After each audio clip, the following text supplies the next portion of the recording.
Le président et le premier vice-président de l'Assemblée nationale burundaise ont clôturé dimanche 6 septembre 2015 leur mini-tournée dans les pays de l'East African Community.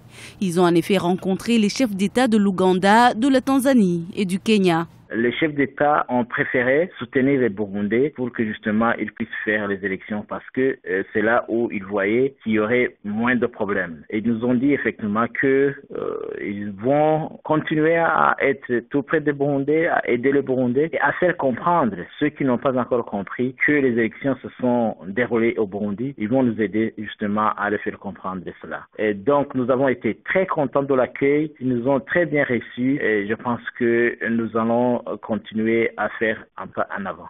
Pascal Nyabenda, président de l'Assemblée nationale, et Agathon Rwasa, premier vice-président de l'Assemblée nationale, avaient 3 messages à transmettre.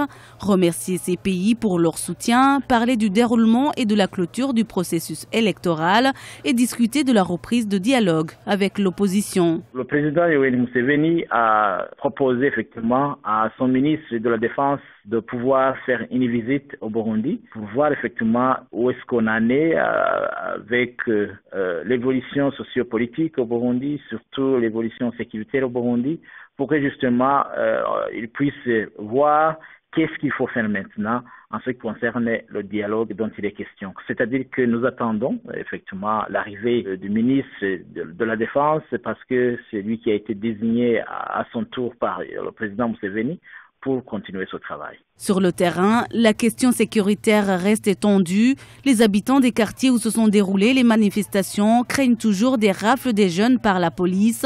Plusieurs arrestations ont eu lieu, notamment à Musaga, Jabé ou encore à Nyakabiga.